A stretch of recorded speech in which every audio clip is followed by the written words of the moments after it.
फक्त 20x45 म्हणजे 900 square फीटमध्ये 2 BHK with car parking, puja room कसं काय शक्य आहे?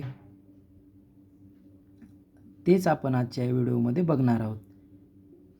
नमस्कार, मी तुमचा जवळचा मित्र सिव्हिल इंजिनियर सचिन.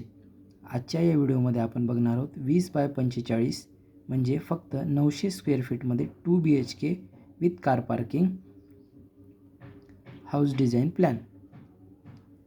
आपला प्लॉट असणार आहे 20x45. आपल्या प्लॉटचा फ्रंटेज असणार आहे 20 फीट. फ्रंटेजमध्ये काय, मागच्या व्हिडिओमध्ये सांगितल्याप्रमाणे फ्रंटेज म्हणजे आपल्या प्लॉटची रस्त्याला सामायिक असलेली बाजू, म्हणजे आपल्या प्लॉटची रस्त्याकडील बाजू. आपल्या प्लॉटची दिशा आहे पूर्व दिशा. तर चला तर मग बघूया या प्लॅनच्या सविस्तर डिटेल्स, या प्लॅनबद्दलची सविस्तर माहिती. मी कोणताही प्लॅन डिझाईन करताना 3 गोष्टींना प्राधान्य देतो, म्हणजे 3 गोष्टी लक्षात घेऊनच मी प्लॅन डिझाईन करतो. 1. आपल्या जागेचा पुरेपूर आणि योग्य वापर, म्हणजेच नियोजनबद्ध प्लॅनिंग. 2. व्हेंटिलेशन. आपण ज्या रूम्स, किचन, हॉल डिझाईन करत आहोत त्या प्रत्येक गोष्टीसाठी आपण व्हेंटिलेशन हे डिझाईन केलंच पाहिजे, कारण तिन्ही बाजूला मोकळा असलेला प्लॉट आपल्याला भेटत नाही. भेटला तर ठीकच आहे, पण आपण व्हेंटिलेशनसाठी बाजूच्या प्लॉटवर डिपेंड राहू शकत नाही. त्यामुळे आपल्याच प्लॉटमध्ये आपण ते व्हेंटिलेशन डिझाईन केलंच पाहिजे. 3. आपल्या प्लॉटच्या दिशेनुसार आपले किचन, हॉल यासाठी वास्तूचा आपल्या डिझाईनमध्ये योग्य वापर. चला तर मग सुरुवातीला आपण पाहणार आहोत आपल्या डिझाईनमधील पार्किंग. सुरुवातीला आपण उजव्या साईडला पार्किंग दिलेले आहे. त्यामध्ये तुम्ही एक मोठी 4 व्हीलर आणि 2 टू व्हीलर आरामात पार्क करू शकता. स्टेअरकेस आपण यू साईजमध्ये दिलेल्या आहेत, ज्या की पार्किंगला लगतच असणार आहेत. त्याचा उपयोग तुम्ही पहिल्या मजल्यावरती किंवा फर्स्ट फ्लोअरवरती जाण्यासाठी करू शकता. पार्किंगमधनं समोर आल्यानंतर आपण डिझाईन केलेला आहे हॉल. हॉलच्या लगतच आपण डिझाईन केलेली आहे पूजा रूम. म्हणजे पूजा रूम हॉलला लगतच असल्यामुळे हॉलमध्ये प्रसन्न, शांत एकदम वातावरण आपल्याला भेटतं.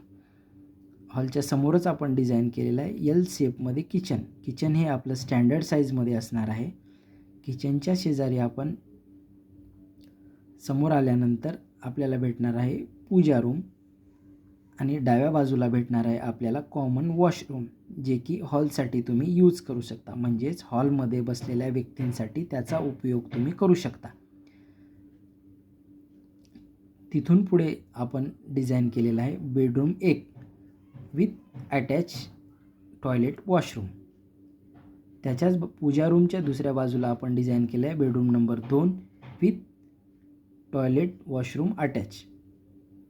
तर असा असणार आहे आजचा आपला फक्त 900 स्क्वेअर फीटमध्ये 2 BHK विथ कार पार्किंग. तर व्हेंटिलेशनची डिझाईन आपण या प्लॅनमध्ये कशी केली आहे ते आपण आज बघणार आहोत. तर किचनला आपण एक मोठी विंडो दिलेली आहे, जी की स्टेअरकेस किंवा पार्किंगमध्ये ओपन होईल, ज्याच्या थ्रू किचनमध्ये दिवसभर खेळती हवा, भरपूर प्रमाणात सूर्यप्रकाश आपल्याला भेटणार आहे. हॉलला पण आपण एक मोठी विंडो दिलेली आहे, जी की पार्किंगमध्ये ओपन होणार आहे. त्याचा उपयोग आपण हॉलमध्ये हवा खेळती राहण्यासाठी, दिवसभर भरपूर सूर्यप्रकाश असण्यासाठी आपण करू शकतो.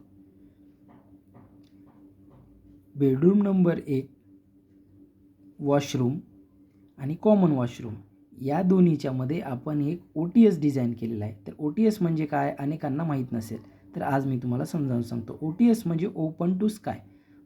बिल्डिंगमध्ये प्रत्येक फ्लोअरला एक मोकळी जागा असते, त्याच्या थ्रू आपण खेळती हवा, दिवसभर सूर्यप्रकाश घेत असतो. त्या जागेला आपण OTS म्हणतो. ती जागा प्रत्येक फ्लोअरला ओपन असते, जी की टेरेसवरनं आपल्याला आरामात दिसते. तर बेडरूम आणि कॉमन वॉशरूममध्ये आपण एक मोठा OTS दिलेला आहे.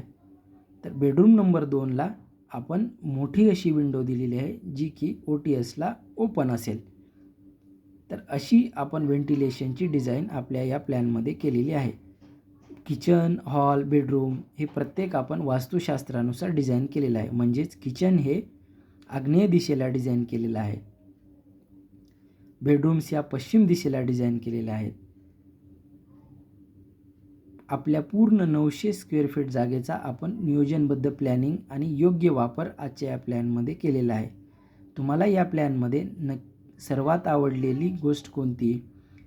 किचन किंवा पूजा रूम, पार्किंग की यू साईजच्या स्टेअरकेस की OTS? एकदा नक्की कमेंटमध्ये मला सांगा. तुम्हाला तुमच्या जागेनुसार असाच कस्टमाइज्ड प्लॅन हवा असेल तर तुमच्या प्लॉटची साईज कमेंटमध्ये लिहा. चॅनलला सबस्क्राईब करा, बेल आयकॉन दाबा, म्हणजे पुढचा प्लॅन सर्वात अगोदर तुमच्यापर्यंत पोहोचेल. तुमच्या प्लॉटची साईज कमेंटमध्ये नक्की लिहा, मी त्यावर नक्की व्हिडिओ बनवेन. पुन्हा भेटूया अशाच एका नवीन आणि खास व्हिडिओमध्ये. तोपर्यंत धन्यवाद. हा व्हिडिओ इथंपर्यंत बघितल्याबद्दल खूप खूप आभार, खूप खूप कृतज्ञता.